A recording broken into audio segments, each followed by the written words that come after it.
So this leads wait, we got Fireforge, Living Dead, and Northman. Oh, yeah. This is what happens when Lloyd doesn't read the running order. He gets surprised by things that pop up. So Fireforge have now put out pre-orders for 6 of their plastic sets that are going to be releasing at the start of October for their Forgotten World fantasy game. So, yeah. Man, I was so tempted about these. They were on Kickstarter. Yeah. I really had to rein in from not buying these. Oh, look at the villagers. And then we were talking about them on Points of View yesterday. Oh man, the 4th of October. Did we decide? 4/8, depending on where you're at. So difficult Brexit wise. Yeah. Oh, look at those. Well, no, I just cut them. No, I'm going to the first one because I know Ben's going to work through, so I need to be on the first one. But I need to say more. Look at that. That's so I cool. like this one guy who's just carrying his head. That is nice. That's a really nice touch. It's one of the things that I actually think is really good about what they've done with these plastics is that normally when you see people doing Living Dead or Undead sets, it's traditionally just about the zombies, which is kind of the second set that you can see there. But I really like that we're seeing some of the undead soldiers, and they're not all from the same army as well, so they're all from different sort of factions and things like that, because obviously on the battlefield, the necromancer doesn't care. He'll raise everybody if he can. And I thought these were very, very cool indeed. And there's so much character built into them. And I've heard from a lot of people already that have got stuff from the Kickstarter that the detail is pretty much as you see it here. They have been saying there's a few issues with building. You've got to be very, very careful about what legs you put on that kind of thing. There's some sort of like mishmash stuff going on.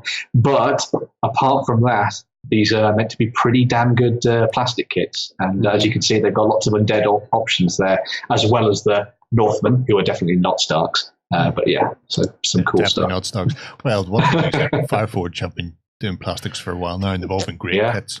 So I don't think the quality was ever going to be in doubt with what they produced from the Kickstarter. Yeah, really nice stuff. If you're is there Northmen? Like, here we go. Cavalry. Oh, look at that. For me, the weak point in this set is the undead calf. Really? I like the skelly heads and stuff, haven't they? Yeah, and it's not. It's the styling. I like the undead. Go back to the undead troops, and then we'll work our way down. All right. So the undead soldiers. Yeah, undead soldiers. Look, that looks really cool to me because I can imagine it's not that far away from historical-ish looking sort of armies. Yeah. They do just look like these zombies were dead on the battlefield and raised up again. I've got up and wandered around, and then you go down to the villagers again. Yeah, I do like how much of a mishmash there is in these two sets. There's a lot of variation in here. But then you come down to the undead calf. And the undead calf look nothing like the alive human calf. Yeah, they suddenly got too complicated for me. Yeah, they've been dead a little too long. When you're looking at the calf, like for me, the undead calf should have looked like the Northmen calf, just dead. But they don't, because the other ones kind of do look a little bit like they're in the same universe, whereas these, for me, take it out a wee bit. Yeah, when you look at the human defenders of the North there, and then you have a look up at these guys, the guy on the far left here looks pretty similar.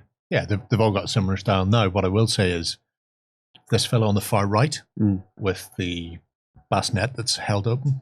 Yeah, that's the one. Yeah. That looks like it's a more complicated overlapping plate. Yes.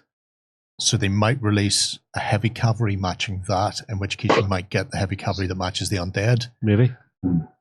That's a possibility. In which case that's spot on. I would say painting it purple. That's probably the most jarring part. It's the necromancer's gone out with this purple paint and painted all his undead. If they just kept that regular steel or like a black enamel or something that's realistic or matches and then weather it. They've been trying to be too weird. The thing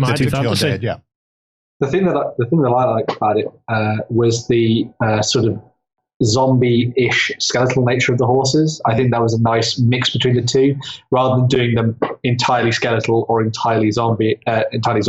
I think it's a really good match, and it allows you to keep the power of the cavalry without it, with obviously not sacrificing anything of the undead quality to it. Yeah. But that's why I would have basically taken the Northman cavalry off it if it had looked like that. But with the zombification and bones and stuff, I'd have been happy as Larry. Yeah. Because look, that's to me, because I like my fantasy to have a little bit of believability to it as well as being fantasy. And that, to me, you know, look at those, has a bit of believability about it. There's no necromancer blacksmith banging out bat helmets and bat armor for all the undead people. Because I have my Games Workshop ones and I've never built them because they're bat crazy. Yeah. It's bats.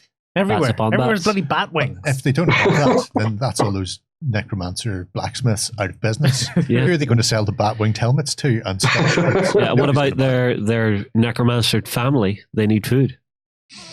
Screw their necromancer family. I don't want no corpses to more. be chewed on. No more batwings. Bones to be sucked. My favorite group's the Northmen bowmen. I really like those. Yeah, they've got the little braziers. Yeah, they remind me a little bit of the traditional. Well, I think it was the old plastic kit for the Bretonnians, where you got your archers and stuff. Yeah. For them. They're very cool. Obviously, with these guys have got a slightly more northern theme to them, obviously, but rather than French. But very cool. The quilted gambies on them as well. It looks really nice. Mm-hmm. They're really cool. Yeah, I wouldn't paint them as uniform as that. I'd have them a bit more mishmashy because again, I'd like to take my fantasy army a little bit towards more. Nobody's going to have the same stuff. Yeah. Some people have the same stuff. Some people have the same Depends how rich the person who's funding the army is. Very true. Yeah. But I think there's a great set there for fantasy. Oh yeah, you could build a great army out of that. You just need a command section for them. Oh, it's so tempting. I can see that in the next Saga Magic book that comes out. Instead of the Fireforge, they've got a cool looking Fireforge based army in it. Yeah. The next time they release a book, it'll be that stuff as the Fireforge based army. Yeah, guaranteed. So cool. Or going mad for my Kingdoms of Men when the Uncharted Empires comes out. Good shout. Because I imagine they'll get the same treatment. If you haven't seen Fireforge, they tend to do plastic sets, but then for the heroes, there'd be resin. Resin. So we'll probably see resin commanders for those, which should look fairly stonking. Yeah, I have a resin commander for my stuff, but I wasn't entirely taken. Where not? Who was it? I love the plastics. It was Alexander Nevsky up on his horse. But the horse just seemed just seemed a little bit rough compared to the plastics. I quite like the ones they've done for the Teutonics Grandmaster. He looks lovely. You see, at that point, trying not to do Teutonics, trying to be good. You see, at that point, I would be veering into, because they've got a close relationship with V&V. Yeah.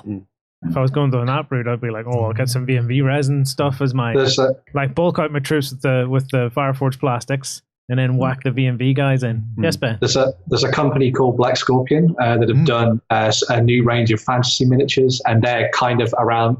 Imagine sort of Middenheimers from Warhammer Fantasy, so sort of like Ulrican followers. They'd be amazing characters to go alongside these, I think. Is this Black Scorpion as in the pirate game? Cutlass. The pirates and cowboys and stuff, yeah.